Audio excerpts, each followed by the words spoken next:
जंगल में would smuggler का garlic paratha. नल्ला मल्ला जंगल में चंदन जैसे बहुत महत्वपूर्ण पेड़ हुआ करते थे। उन्हें चोर चुरा कर ले जाते थे।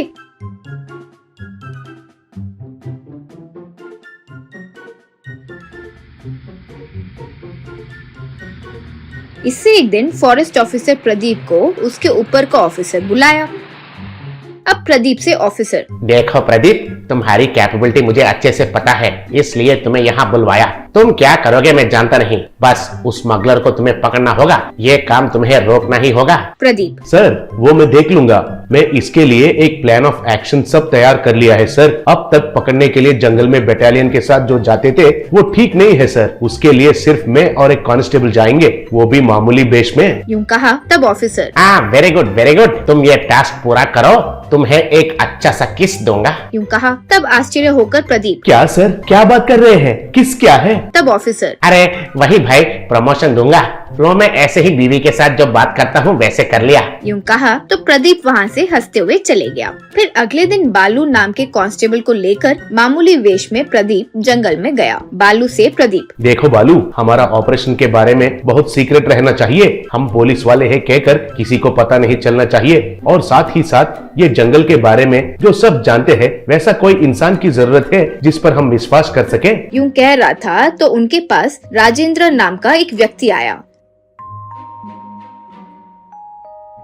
अब राजेंद्र अपने डब्बे से 2 गार्लिक पराठा निकालकर प्रदीप को और बालू को दिया। अब प्रदीप से बालू, सर आप जो भरोसेमंद व्यक्ति की बात कर रहे हैं ना, जंगल का किंग, गार्लिक पराठा का किंग राजेंद्र है सर इसका नाम। इसको सब चीजों के बारे में खबर है, ऊपर से स्मगलिंग के बारे में हमेशा टाइम पर खबर देता था सर। लेकिन हमारे ही लोग थोड़े लेजी होते थे ना सर, बस 1 घंटा इधर उधर हो जाता और वे बचकर निकल जाते थे सर। यूं कहा।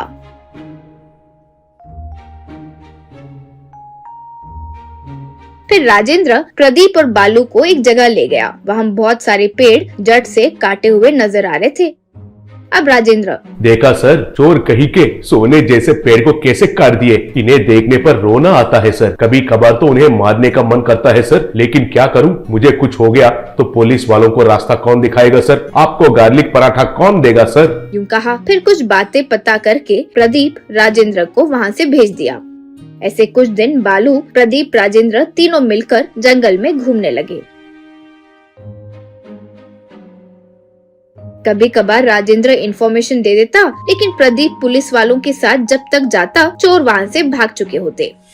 ये सब गौर करके एक दिन स्टेशन में बालू से प्रदीप, क्यों भाई, ये राजेंद्र को देखकर कुछ गड़बड़ लग रहा है भाई। चोर जैसा है, ऐसा लगता है कि कहीं चोर वही तो नहीं है, या तो चोर का दोस्त होगा। क्या कहते हो? बालू, सर इतनी बड़ी बात कर दिए, राजेंद्र को, उसके पराठा को आप गलत समझ रहे हैं सर। प्रदीप, देखो, जब हम कोई काम पर लग जाएंगे तो पूरे 5 इंद्रियों का इस्तेमाल करना चाहिए, लेकिन आप लोग क्या कर रहे हैं, सिर्फ आंखें ही इस्तेमाल कर रहे हो। जब पहली बार मैंने राजेंद्र से मिला तब उसके पास से चंदन की सुगंध आई। फिर 2 दिन के अंदर वो इन्फॉर्मेशन देकर लॉरी वालों को बचा लिया। यानी जिस दिन राजेंद्र हमारे सामने आया उसी टाइम लॉरी वहां से निकल रही होगी, लेकिन 2 दिन के बाद हमें इन्फॉर्मेशन दे रहा है। इसलिए एक काम करते हैं, राजेंद्र हमारे सामने आने के बदले हम ही उस राजेंद्र के आसपास घूमेंगे तो 2 दिन में हमारा डाउट क्लियर हो जाएगा ना। यूं कहा तब बालू ठीक है कहकर मान गया।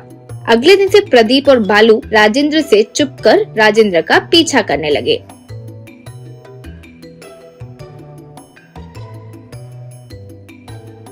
ऐसा 1 हफ्ता बीतने के बाद राजेंद्र एक दिन कुछ लोगों के साथ मिलकर अंदर मौजूद पेड़ को कटवाना, ये सब बालू प्रदीप ने देख लिया। अब प्रदीप से बालू, बाप रे, ये तो बड़ा चोर निकला सर। पहले गार्लिक पराठा देकर बाद में हमें धोखा दे रहा है सर। लेकिन जो भी हो, ये चोर है कहकर आपने बड़े चतुराई से पहचान लिया है सर। ग्रेट हो सर आप, कहकर तालियां बजाया। उन तालियों की आवाज से राजेंद्र और उसके आदमियों ने देख लिया। अब वे सब मिलकर प्रदीप बालू के पास आए। प्रदीप बालू दोनों मिलकर उन सबको खूब मारकर बाद में पुलिस वालों को इन्फॉर्मेशन देकर उन्हें अरेस्ट करवा लिए।